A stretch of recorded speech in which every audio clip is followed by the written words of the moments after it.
Hai, perkenalkan nama saya Mega. Di sini saya akan menjelaskan tentang visi, apa itu visi dan apa itu misi. Oke, yang pertama adalah visi. Visi adalah terjemahan dari kata vision yang berarti adalah visi. Dan di sini banyak ahli itu yang mendefinisikan mengenai kata ini, mengenai kata visi ini.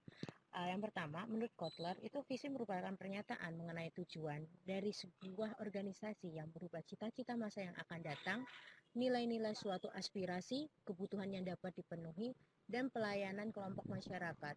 Dan hal ini biasanya itu ditampilkan dalam bentuk uh, layanan dan produk yang ditawarkan oleh suatu organisasi atau perusahaan. Kemudian menurut Wibisono, visi adalah pernyataan yang menggambarkan mengenai impian, cita-cita, rencana, harapan sebuah dari sebuah perusahaan, kelompok organisasi yang ingin digapai di masa yang akan datang. Selain itu, visi itu juga dapat disebut sebagai sesuatu hal yang dibutuhkan oleh suatu organisasi demi menjamin kesuksesan organisasi dalam jangka yang panjang. Atau bisa disebut juga visi ini didefinisikan sebagai keinginan yang ingin dicapai oleh organisasi atau perusahaan. Dan karakteristik untuk visi yang efektif itu adalah ada banyak.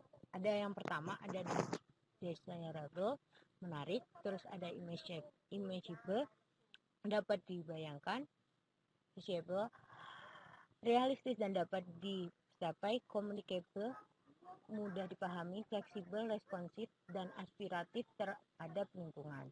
Yang terakhir adalah fokus atau jelas. Dan di sini visi itu harus mendeskripsikan beberapa hal. Yang pertama, keberhasilan di masa yang akan datang yang ingin dicapai. Dan itu yang kedua itu harus fokus dalam waktu jangka yang panjang. Bisa dalam kurun waktu 10 tahun, 20 tahun, dan hingga 50 tahun juga bisa. Dan visi itu merupakan inisiatif sendiri atau yang biasanya kalau di perusahaan itu dimiliki oleh CEO atau pemimpinnya. Tapi itu visi ini harus tetap didukung oleh seluruh karyawan yang dimiliki.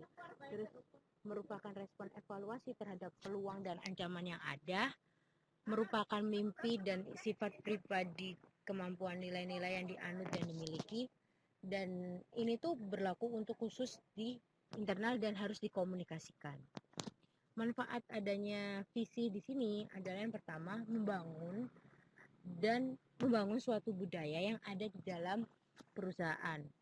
Terus yang kedua, bisa menjadikan wadah untuk menyatukan sasaran, tujuan, dan arah perusahaan ini mau kemana sih kayak gitu.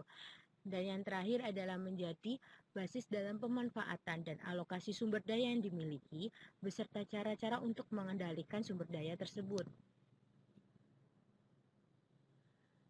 Kemudian selain ada visi, ada namanya misi. Misi itu sebenarnya apa sih?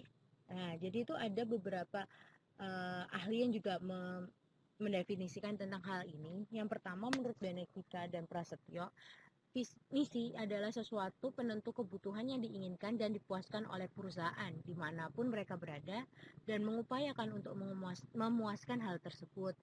Dan misi itu harus dibuat secara realistik dalam suatu organisasi agar dapat menghasilkan produk atau jasa yang berkualitas yang dapat memenuhi kebutuhan, keinginan, dan harapan para pelanggannya. Dan menurut Whelan, misi merupakan pernyataan mengenai tujuan dan alasan dari keberadaan suatu organisasi yang berisi hal yang disediakan oleh perusahaan atau organisasi kepada masyarakat, baik berupa produk ataupun jasa.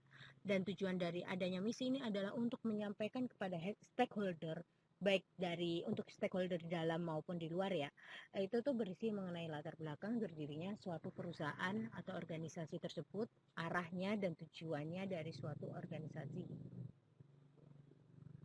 Nah, misi ini sebenarnya menjelaskan apa sih sebenarnya? Misi itu ada 5 yang harus dijelaskan. Yang pertama, alasan keberadaan organisasi atau perusahaan yang merupakan paling utama dan secara eksplisit. Yang kedua, secara eksplisit dan implisit mengenai segmen pasar pelanggan yang ingin dicapai. Yang ketiga, produk dan jasa yang disediakan. Keempat, merupakan keyakinan, asumsi, dan nilai budaya yang dianut. Dan yang terakhir, harus disampaikan kepada stakeholder eksternal dan internal.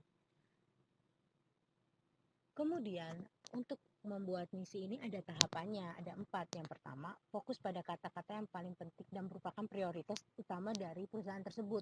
Yang kedua, kata-kata yang harus digunakan harus sesuai dengan visi perusahaan. Yang ketiga, diperlukan brainstorming untuk mensejajarkan penggunaan kata yang dapat menggambarkan suatu perusahaan atau organisasi tersebut. Dan yang terakhir, ini bisa melakukan pengeditan kata-kata yang digunakan agar menjadi semenarik mungkin dan juga menjual. Sebenarnya misi bisa dikatakan bagus itu seperti apa sih? Misi itu bisa dikatakan bagus, dia itu yang pertama, berfokus pada kemampuan dan kompetensi yang dimiliki oleh perusahaan atau organisasi. Terus menghindari jargon dan kata-kata yang tidak bermakna. Yang ketiga, pengomunikasian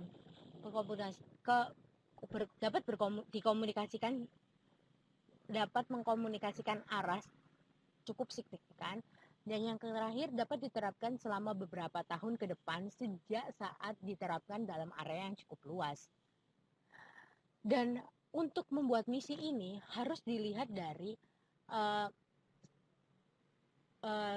kekuatan dan kelemahan yang dimiliki oleh dalam diri perusahaan, agar kan ini misi itu dia sebagai alasan berada mengapa perusahaan tersebut ada.